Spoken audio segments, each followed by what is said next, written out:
the 21st century, we will be lost without all the benefits electricity supplies bring us, because electric circuits transfer substantial amounts of energy. Use of the main supply requires caution, and electrical safety is important. You will learn that overheated wires and damaged insulation cause fire rates. Damp or wet conditions increase the risk of electric shocks from faulty wiring in appliances, since water reduces the electrical resistance of a person's skin. If too many appliances are connected to a circuit, the current flowing in the circuit increases and can cause cables to overheat. To prevent problems, devices such as fuses and trips to short circuits, breakers are installed to break the circuit before the same current level is exceeded. Safety features incorporated into appliances include double installations and offing of metal casing beyond the main supply. Dangers of electricity. There are a number of hazards associated with using the mains electricity supply.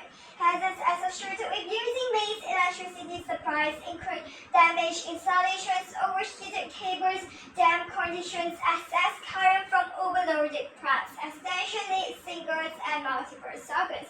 Electric shocks. Electric shocks occur if current flows from an electric circuit through a person's body to up. This can happen if there is damaged installations or faulty wiring. The typical resistance of dry skins is about 10,000. So if a person touches a wire carrying electricity at 240 V, an estimate of the current flowing through them to often be I equals to B divided R equals 240 divided 10,000 equals 0.0248 equals to 2 for MA. For wet skin, the resistance is lower to about 1,000, since water is a good conductor of electricity, so the current will increase around 240 MA, a little current.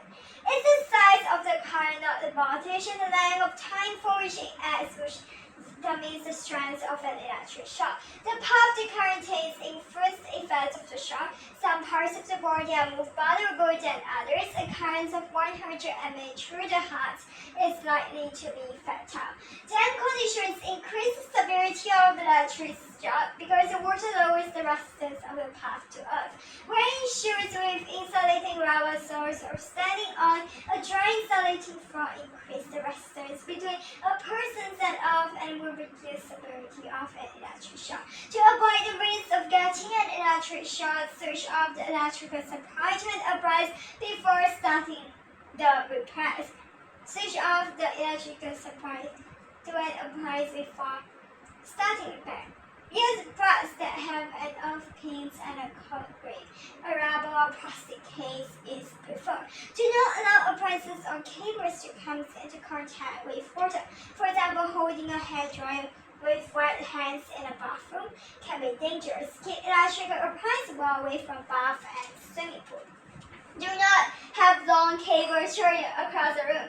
Under covered desks, walkable regularly, and in other situations where the installations can become damaged. Take particular care when using electrical cutting devices such as H cutters not to cut the supply cable.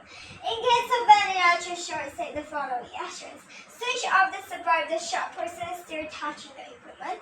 Send for qualified medical assistance. If breathing or heartbeat has stopped, command CPR. Cardiopulmonary resuscitations by applying chest compressions at the rates of about 100 minutes after the signs of chest movements or medical assistance arrive. Fire risk. If flame of metal is placed too close to a hot supply, such as an electric heater, it may catch fire. Similarly, if the electrical wirings in the walls of a house becomes overheated, a fire may start. Wires become hot when they carry electrical currents. The larger the currents carry, the hotter a particular wire will become, since the rate of production of heat grows to I squared R. To reduce the risk of fire through overheated cables, the maximum current in a circuit should be limited by taking the following precautions. First, use the correct fuse in an appliance or plugs. Second, do not attach too many appliances to a circuit without extension leads or single and multiple sockets. Third, do not overload circuits by using too many adapters. Do not attach too many appliances to a circuit where extension leads are single and multiple circuits. Fourth, appliances such as heaters use large amounts of power and hence current, so do not connect them to a lighting circuit designed for low current use. Thick wires have a lower resistance than thin wires, so are using circuits is better to carry high current. Damaged installations of faulty wiring, which leads to a large current flowing through flammable material, can also start a fire. Damaged installations of faulty wiring, which leads to a large current flowing through flammable material, can also start a fire. The factors leading to fire or electric shock can be summarized as follows. Firstly, damaged installations, electric shorts and fire risk. Second, overheated cables, fire risk. Third, damp conditions, increased severity of electric shocks. Fourth, overloading parts, extension leads or circuits, fire risk and electric shocks. Electric lighting, LED lights. LEDs are increasingly being used in lighting of our homes. This semiconductor device has 40 to 50% efficiency in transferring electrical energy to light. The efficiency of the filament lamps used in the past was only about 10%. For instance, street lamps are long-lasting and efficient. When one is switched on, the mercury vapor emits invisible ultraviolet radiations, which makes the powder on the inside of the chip furnace. And for example, visible light is emitted. Different powers give different color. Compact energy saving for street lamps are available to fit straight into normal light sockets, either bayonet or screen. Compact energy saving for street lights are available to fit straight into normal light sockets, either bayonet or screen.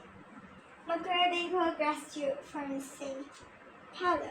When one is switched on, the mercury vapor emits invisible ultraviolet radiations, which makes the powder on the inside of the tube furnace.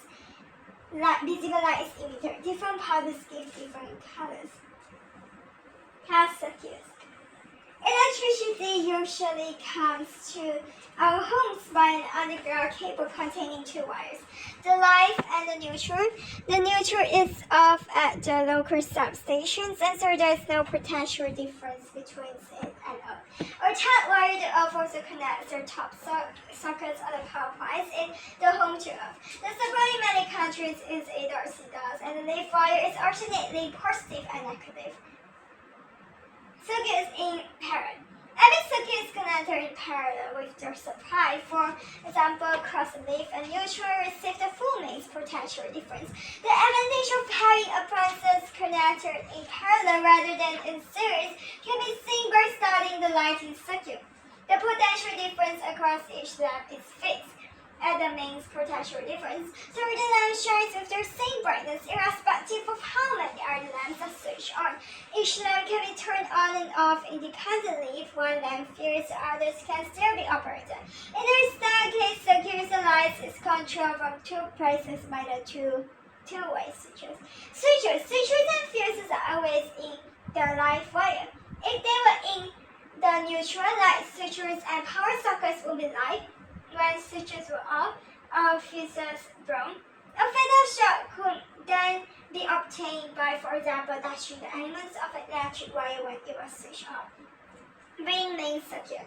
The leaf and neutral wires each runs into complete rings around the house, and the power sockets, each rated at 13A, are tapped off from them. Thinner wires can be used since the current to each socket flows by 2 parts, from both directions in the ring. The ring has a 30A fuse, and if it has, say, 10 sockets, then all can be used so long as their total current does not exceed 30A. In other words, the wires overheat. A house may have several ring circuits, each subunits are different area.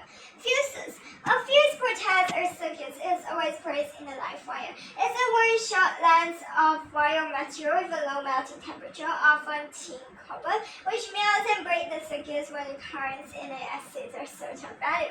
Two reasons for sensitive currents: the the short circuits due to wound installations on connecting wires and overloaded circuits. Without a fuse, the wiring will become hard in these cases and could cause a fire. A fuse will ensure that the current carrying capacity of the wire is not exceeded.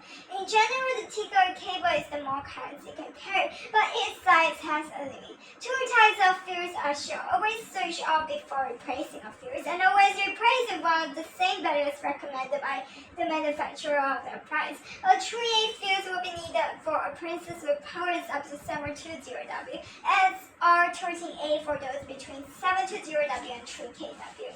Typical power ratings for various appliances are shown in table 4.2.1 page 204, I guess. And then calculations of the currents in the device allows the correct size of fuse to be chosen. Trick switches, circuit breakers. Switch switches, also known as circuit breakers, are now used instead of fuses in consumer units. They contain an electromagnet which, when the current exceeds the rated value of the circuit breaker, becomes strong enough to separate a pair of contacts and break the circuit. In the design shown where the current is large enough in the electromagnet, the iron bar is attracted far enough for a project to be released, allowing the push switch to open and contacting the rest of the circuit to be broken. Circuit breakers operate much faster than fuses and have the advantage that they can be reset by pressing. Circuit breakers operate much faster than fuses and have the advantage that they can be reset by pressing a button. As for fuse, the trip switch setting should be chosen to be a little higher than the value of the currents in the device being protected. The residual current circuit breaker, also called residual current device, is an adapted circuit breaker which is used when the resistance of the earth path between the consumer and the substation is not small enough for a fault current to blow the fuse or trip the circuit breaker. It works by detecting any difference between the currents in the live and neutral wires. When this becomes unequal due to an earth fault, for example, some of the current returns to the substation via the case of an appliance at home, it breaks the circuit before there is any danger. They have high sensitivity and a quick response. An RCD should be plugged into a socket supplying power to a portable appliance such as an electric lawnmower or hay trimmer. In this case, the risk of electrocution is greater because the user is generally making a good connection through the feed. An RCD should be plugged into a socket and residual current circuit breaker. A residual current device should be plugged into a socket supplying power to a portable appliance such as an electric lawnmower or hay trimmer. In this case, the risk of electrocution is greater because the user is generally making a good connection through the feed. A ring mains has alternate wire which goes to the top sockets on all power points and is up by being connected either to a metal or water pipe entering the house or to an of connections on the supply cable. This third wire is a safety precaution to prevent electric shock should appliance develop a fault. The earth being on a tree being brought is connected to the metal case of the appliance, which is thus joined to the earth by a path of almost zero resistance. And if then, for example, the elements of an electric fire breaks or sets and touches the case, a large current flows to earth and blows the fuse. Otherwise, the case will become live and anyone touching it would receive a shock which may be fatal, especially if they are off by, say, standing in a damp environment such as on a wet concrete floor. Double installation. Appliances such as vacuum cleaners, hair dryers, and food mixers are usually double insulated. Connections to the supply is via two core-insulated cable with no off-wire, and the appliance is enclosed in non-conducting plastic case. Any metal attachments that the user might touch are fitted into these cases so that they do not make a direct connections with the internal electrical parts such as the motor. There is then no risk of a short should a fault develop.